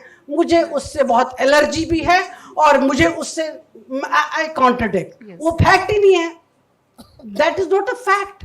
वहाँ पे विमेंस में हमने कहा ना, हमारी आंट एक थी 50 साल पहले जिसको नौकरी, हमारे खानदान में सब ने नौकरियां की, और जो पढ़ते हैं करते हैं, जिसको नहीं करना है, बच्चे पालने हैं, उसके पास सफिशिएंट उतना है, वो बच्चे पालती हैं, बट किससे? अपनी मर्जी से। उसको नौकरी नहीं छुड़वा देते हैं। वो पुराना, अब हमें उन चीज़ों को नहीं दोहराना है। ट्रिपल तलाक, पॉलीगैमी, दो थिंग्स हैव गॉन नाउ। अगर हम जैसे हक की बात सभा ने कही, वो आज से 40 साल 45 साल, that is not now it is. अब ये आप बता रही है जो कोर्ट में बैठी है, शी इज प्रैक्टिसिंग लॉ, तो वो बोल रही है कि मैंने सब्र इसलिए किया कि मेरा बेटा जाएगा, उनको मालूम है मेंटेनेंस क्या। तो अब हमें उस चीज़ पे बात ही क्यों करनी है जो कि हमारा इश्यू ही नहीं है। बात है कि हमें पॉलिसी स्ट्रक्चर पे कहाँ क्या रुकावटें हैं, उस पर काम करने की ज़रूरत है। Thank you so much, ma'am. Now I'm going to ask the last question to Firdaus, ma'am.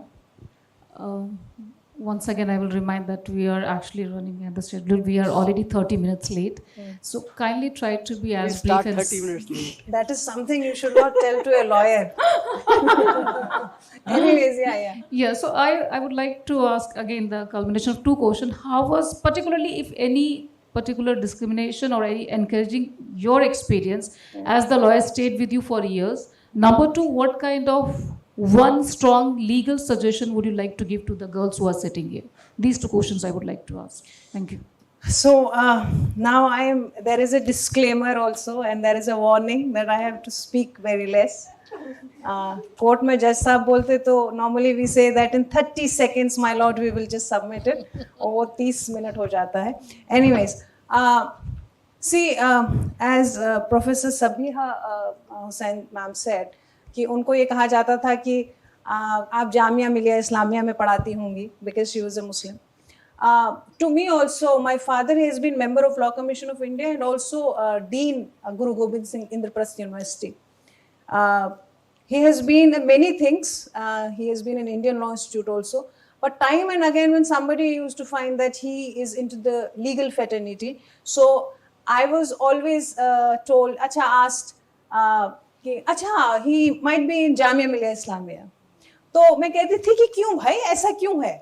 क्यों, if there is a Muslim, so does it mean कि वो जामिया मिलिया में ही होंगे? So खैर वक्त के साथ साथ समझ में आया। दूसरी बात जो है हिजाब को लेके, you know, we lawyers kind of make notes and then we talk about that. It's with journalists also. So as Sabha ma'am said that कि उन्होंने ये शुरू से ऐसी थी कि ये जो है करना है तो करना है, किसी की परमिशन की जरूरत नहीं है। तो लेकिन इनकी दादी ने इनसे कहा हाँ ठीक है, कोई हल्ला गुल्ला नहीं किया। Shabista ma'am also said that Kashmir में ऐसा नहीं है कि एजुकेशन नहीं है या वगैरह। यहाँ कई चेहरे हैं जो मैं देख सकती हूँ कि कश्मीर के हैं। कश्मीर में औरतों की लिटरेसी रेट बहुत अच्छी है। आपको वहाँ पे जॉब करने वाली औरतें भी बहुत मिलेंगी, और शादी की जो एज है वहाँ पे, हम जब यहाँ आए इस तरफ हिंदुस्तान के, तो हमें बड़ी हैरानी होती थी कि 12th क्लास में बच्चियां हैं, 10th में हैं, उनके निकाह कर दिए जाते थे। कश्मीर में हमने ऐसा नहीं देखा था। इवन गरीब से गरीब फैमिलीज में भी, in fact with both ma'am is here, with the Kashmiri Pandits as well as the Kashmiri Muslims. ऐसा नहीं था कि हाँ आप बड़े हो गए थोड़े से. So I will just, because you have told me, I have to speak less. So मेरे जो दादी थी वो मैं उनसे कहती थी कि सबकी दादियां सबसे ये कहती हैं कि तुम्हारी बहुत अच्छे घर में शादी हो जाए, तुम्हें बहुत अच्छा दूल्हा मिले. आप मुझसे कहती हैं कि ऑफिसर बनो, अपने बाप से भी आगे जाओ, ऐसा क्यों है? तो वो यही कहती थी मुझसे कि अरे उनको दिखता नहीं है, मुझे दिख रहा है कि तुम क्या करोगी, तुम्हें कहाँ जाना है, and I am there. And she was also kind of leader in her family. उन्होंने ऑलमोस्ट 4,000-5,000 यतीमों को पाला. उन्होंने उस जमाने में कॉन्फ्लिक्ट था काफी, उन्होंने पाला उनको, अपने घर में उनको खाना दिया. वो उस किस्म की औरत थी. मेरी मदर जो है उन्होंने मुझसे कहा कि शादी के बाद जब मेरे, because I wanted a family also, बच्चे हुए, उन्होंने मुझसे कहा तुम्हारा एक दिन भी ऐसा नहीं होना चाहिए कि आप ना जाओ प्रैक्टिस पे. So choose someone who will support you, who will not say this that I am allowing you, I am giving you permission, मैं आपको इजाजत देता हूं कि आप काम कर सकती हैं, ऐसे मर्द से नहीं शादी करनी है. तो ये एक ऐसी बात थी, एक ऐसा सपोर्ट था जो कहां से आ रहा था? वो फैमिली से आ रहा था, घर से आ रहा था. एक बिल्कुल ही, हम लोग लॉयर्स की आदत है, हम थोड़ा सा जो एग्जाम्पल देने लग जाते हैं थोड़ा सा. अभी हमारे यहाँ पे ट्रांसजेंडर्स को लेके, LGBTQ कम्युनिटी को लेके कई इश्यूज है. I am not whether supporting that them और नॉट, उसके ऊपर नहीं हूं मैं, बट मैंने एक चीज रियलाइज की कि वो लोग सोसाइटी के एंटी, बिल्कुल खिलाफ चल रहे हैं, जो हमारी एक सोच है. और लेकिन वो बेचारे लड़ किससे रहे हैं? अपनी फैमिली से लड़ रहे हैं. Mother, father, brother, whosoever, even their friends, the moment they come out of the closet, the moment they declare कि वो gay है या whatever, they belong to this certain community, तो उन्हें उनसे लड़ना होता है. वो इमोशनली सपोर्ट सब कुछ खत्म हो जाता है. So precisely coming back to this, कि हमारी औरतें जो है, हमारी जो बच्चियां हैं, उनको जो सपोर्ट सिस्टम चाहिए वो घर से आना चाहिए. तो fortunately for me, I was privileged enough that the men and the women of my house were supported. For a long time, I was not wearing hijab, even after I came into the practice. Coming to Sabha ma'am's point, there is a reason why I started covering my head some other day for that. But my father told me कि बेटे आपने अब पढ़ लिया इसके बारे में, अब आप इसको समझ गए हो, अगर आप इसको स्टार्ट करना चाहते हो, ये नहीं कि इस्लाम में ये है तो आप जहन्नुम में जाएंगे, आपने 4 दिन स्कार्फ ओढ़ा उसके बाद आपने फेंक दिया. नहीं, उन्होंने कहा कि आप इसको पहनेंगी, आपको 10 लोग देख रहे हैं जो शायद आपको देख के, because you are at a platform where maybe people are actually, I was the first one in the Delhi High Court to wear this scarf, and that to a Kashmiri Muslim.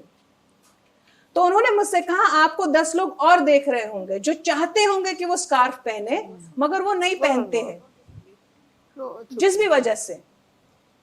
तो उन्होंने कहा कि अगर आप ये start करना चाहते हो स्कार्फ ओढ़ना, तो फिर आप अपने आप से कमिटमेंट रखो कि that you will carry on with it. I gave it a thought that yes, whether I am going to wear it forever, is there a good reason behind it कि मैं इसको adopt कर रही हूँ? And I said yes. उसके बाद कई लड़कियां आई जिन्होंने स्कार्फ ओढ़ा और उन्होंने मुझसे कहा कि हम लोग सोचते थे हमारे जॉब में ये प्रॉब्लम होगी, हमारे उसमें होगी, but when we saw you and you're there in Supreme Court, you're in High Court, you're practicing, we felt okay, discrimination तो होगा, प्रॉब्लम तो होगी, but we will pass through it. So therefore it is that in the families, some families they impose it without giving the reason कि क्यों है, क्या लिखा है, ओढ़ना है, नहीं ओढ़ना है. वहीं पे देखे मैं कई सारे, जैसे इन्होंने कहा स्कार्फ ओढ़ा है, नहीं ओढ़ा है, उससे क्या मतलब है? हमारे साथ ये प्रॉब्लम है, हम लोग सीधे जन्नत पे पहुंचते, सीधे जहन्नम पे पहुंचते. ये नहीं करोगे तो जन्नत पे जाओगे, जहन्नम में जाओगे, उसको नहीं करना है. आप बताओ ना कि भाई ये अगर इस्लाम में लिखा है उसकी क्या वजह है? अब I asked my father, I said okay fine, if I'm because I was already a practicing lawyer, I said अगर इस्लाम में लिखा है आप जो भी जहां पे भी लिखा है ठीक है आप चादर ओढ़ ली हैं, जो it has been also a debatable question and thing, मैंने कहा face cover. So he actually told me, he gave me incidents, he gave me the ayats from the Quran and everything. और मैंने अपने आप को प्रिपेयर भी किया इस चीज के लिए. तो अभी आज के टाइम में जब कोई मुझसे सवाल पूछता है कि अच्छा आप तो चेहरा नहीं ढकती, आप तो ये नहीं, I am prepared with it कि हाँ मुझे क्या जवाब देना, मुझे इस्लाम का हवाला ही क्या देना उसको. तो इशू ये है कि हम लोग अपने आप को एजुकेट ही नहीं करते. अब इनको मौलाना साहब ने कहा कि भाई आप अगर हिजाब ओढ़ लेती तो क्या होता, तो आप बहुत और ज्यादा अच्छा लगता, तो फूल बरसते आसमान से, नहीं है ना? इतना ही है हमको तो लगा. ऐसा नहीं है. प्रॉब्लम यहाँ और एक बहुत ही I mean she is a journalist here, she will actually somewhere agree with it कि हमारे साथ प्रॉब्लम ये है कि जब हम इस्लाम डिस्कस करते हैं हम लोग रूट कॉजेज इश्यूज और उन सबको नहीं करते. हम ये करते हैं अरे पता है वहां वो जो बैठी हुई थी उन्होंने दुपट्टा नहीं ओढ़ा था, वो जो मैम आई थी हिजाब पहने हुए, वो सूट पहने हुई थी. ये नहीं बताएंगे कि उन्होंने ये बताया कि for example I will talk about this, कहते हैं 4 शादियां अलाउड है, मगर हिजाब पहने हुए सूट पहनी हुई मैडम को ये पता है कि सूरह निसा की आयत नंबर 3 में ये भी लिखा है 1 2 3 4, मगर अगर एक करोगे तो वो ज्यादा अच्छा है. मगर ये हमें पता नहीं, हस्बैंड्स आके बोल देते हैं कि तुम्हारी इजाजत की जरूरत नहीं है, मैं तो दूसरी भी कर लूंगा तीसरी भी कर लूंगा. अब I want to 2 things only, I will end with that. एक तो ये है कि मैं आपको 2 जवाब बता देती हूं जो आप इस्तेमाल कर सकते हैं. देखिए मैं जो हूं जिस जगह रहती हूं वहां पे मस्जिद है और वहां रोज मेरी बच्ची भी यहाँ बैठी हुई, इसको मैं इसलिए भी बहुत बार अपने साथ लेके आती हूँ. She studies in Mater Dei, that's a convent. Because when I delivered her and after a few months I told my husband that I don't know if I would be able to continue with the work because legal profession जैसे इनका journalism या academics का होता है बड़ा, आपको you have to, या ma'am से you have to give a lot to it, you have to, वो उनको बच्चों के साथ को जस्टिफाई करना है अपने आप को. she has to do justice to the students, she has to do justice to the people, I have to do justice to my client.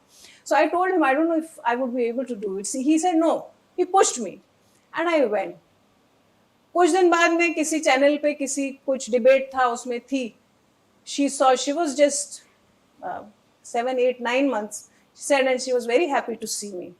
And फिर सबने मुझे बताया and then I was like okay, कल को ये मुझसे कहेगी कि एग्जाम में रात भर मुझे जगाते रखा और बाद में जब मेरे काम का टाइम आया तो मेरी शादी करा के घर में बिठा दिया, भाई फिर पढ़ना किस लिए? तो एक अपने बच्चे के लिए भी एक प्लेटफॉर्म आप बनाते हो तो ये बेटर है, ये बहुत जरूरी है कि आप अपने घरों में. अच्छा 2 चीजें जो बहुत ही मतलब as a lawyer I will tell you बहुत जरूरी हम सबको पता होनी चाहिए. पहले तो ये 4 शादी वाला, अभी ट्रिपल तलाक तो गया, अब नया इशू आने वाला है 4 शादी वाला. सूरह निसा में क्लियरली दिया हुआ है कि 4 जो है आप you can have 4 wives, but then you have to do justice also. It also says कि एक अगर रखेंगे वो ज्यादा बेहतर है.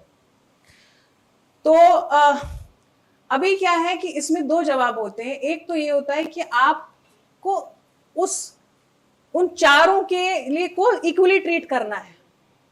इक्वली आप ट्रीट कैसे करोगे?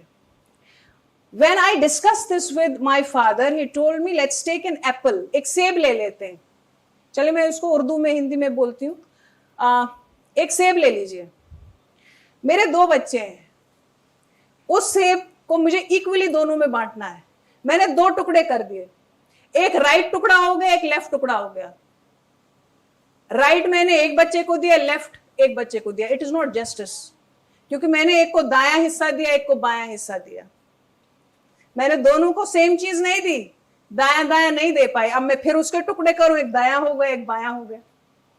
तो to my understanding it's very difficult to treat 4 people similarly at the same pedestal. It's not possible. आप नहीं कर सकते हैं. तभी उस आयत में लिखा हुआ है कि अगर एक करोगे वो बेहतर है तुम्हारे लिए.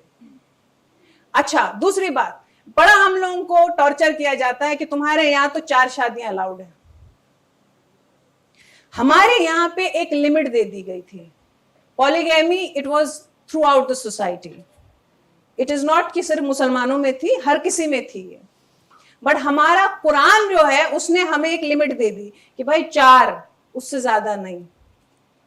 With respect to the other religions, and this is with due respect to them, it was with the act of the parliament that it was said that you need to have only one wife, otherwise it would be a crime. हमें parliament के enactment की जरूरत नहीं थी, हमारा कुरान शरीफ ही काफी है। Problem वही आ जाती है फिर कि हम लोग पढ़ते ही नहीं हैं, ना हम पढ़ाते हैं, हम लोग पता नहीं किन खामाखाओं की चीजों में लगे हुए हैं। And the most difficult clients that I have faced, जो बहुत ही कट्टर मुसलमान होते हैं, बल्कि मैं उनसे कहती हूँ आप कट्टर हैं, मुसलमान नहीं है। एंड दैट्स ए फैक्ट, कट्टर हैं मगर मुसलमान नहीं, एंड इट्स ए फैक्ट। सो अभी जितनी भी प्रॉब्लम्स है, अच्छा वही चीजें हम लोग जितने भी यहाँ बैठे हुए हैं, मुझे नहीं लगता कि बहुत ज्यादा डिस्क्रिमिनेशन हमने उस हिसाब से फेस किया है। बट और हम लोग कहीं भी अगर डिस्क्रिमिनेशन हुआ भी है, like there were few law firms, you know, with them I had issues, but कहीं ना कहीं ये था कि नहीं बैक है, मेरे पेरेंट्स भी सपोर्ट कर रहे हैं। ऐसा तो नहीं कि मेरा फादर कल को कहेगा मैंने तो कहा था ना कि ये क्या लाइन तुमने चूज की। सो कहीं ना कहीं जब आपका एक सपोर्ट सिस्टम है, आपको फैमिलीज में ही, तो बाहर कितना भी डिस्क्रिमिनेशन हो, वो कोई, I don't think that's going to trouble anyone. मैं एक पॉइंट ऐड करना चाह रही हूँ फिरदौस को, बस जस्ट फॉर अ 1 मिनट। जैसे ये जो यंगस्टर्स विमेन है यहाँ पे, लेट अस एज अ मुस्लिम, या अगर कोई दूसरा भी पढ़ेगा तो हर्ज नहीं है, इल्म तो बाहर इल्म होता है। 4 शादियाँ कैसी आई है, ये क्या कॉन्सेप्ट है? कुरान जब उतारा गया वो नेटिव अरबिक लैंग्वेज भी नहीं थी, वो दूसरी बहुत टफ लैंग्वेज है जिसको इंटरप्रेट बहुत तरीकों से किया गया है। 4 शादियां इसलिए उस वक्त थी कि वहाँ वॉर विडो वुमेन्स होती थी, ऑर्फन्स होती थी, डेस्टिट्यूट्स होती थी, उनको थोड़ा सा सपोर्ट करने के लिए, उनको सपोर्ट करने के लिए वो था। और सबसे ज़्यादा है कि जो बच्चे होते थे उनकी परवरिश होती। अभी हम बहुत सारे मिसाल हमें जवाब भी मिलते हैं सो कॉल्ड बहुत डेवलप्ड कंट्रीज़ में। अभी एक फाइल खोली गई जहाँ पे माइनर्स के साथ क्या किया गया, वो किसी न किसी तरीके के मजबूरी के तहत वहाँ है। दिस इज़ हाउ शरिया वहाँ पे जो हमारी अंडरस्टैंडिंग है। तो इन चीज़ों को, और दूसरी बात है जो मुस्लिम विमेन को, मेरे हिसाब से अगर वेस्ट में 200 साल पहले या 100 साल पहले हमारी सोशियोलॉजी बाकी चीज़ें आई और उसमें वहाँ पे राइट टू वोट और बहुत सारी चीज़ें हैं कि अगर हम अच्छी तरह से कुरान को पढ़ें, उससे रिलेटेड किताबों को पढ़ें, किसी आइडियोलॉजी को नहीं पढ़ें, तो शायद हम भी उन सवालों का काउंटर कर सकते हैं। आप as a journalist, as a author, as a lawyer, उन चीज़ों को लोगों तक, जब हम उसको प्रेजेंट ही नहीं कर पाते हैं ना, लोगों तक लिटरेचर ही नहीं जाता है, तो हमारे ये मसले रहेंगे। इस चीज़ को समझना चाहिए। कुरान ने ऐसा नहीं है मैंडेटरी। अब आजकल के हालात में कोई बेवा से शादी करता है? नहीं। कोई सिंगल मदर से शादी करता है? नहीं करता है। तो वो दूसरा नैरेटिव वो हमने बिल्ड किया है, दैट्स नॉट इस्लाम। इसको थोड़ा सा आपको काउंटर और जवाब देने की हमें अपने आप को लिटरेट करना है। अभी पिछले साल एक इलेक्शन हुआ बहुत डेवलप्ड कंट्री में, जहां विमेन एक मैं ये बात करके ख़त्म करना चाह रही हूँ, just to give you the example, जहां women was also a presidential candidate, तो उसको नहीं आने दिया।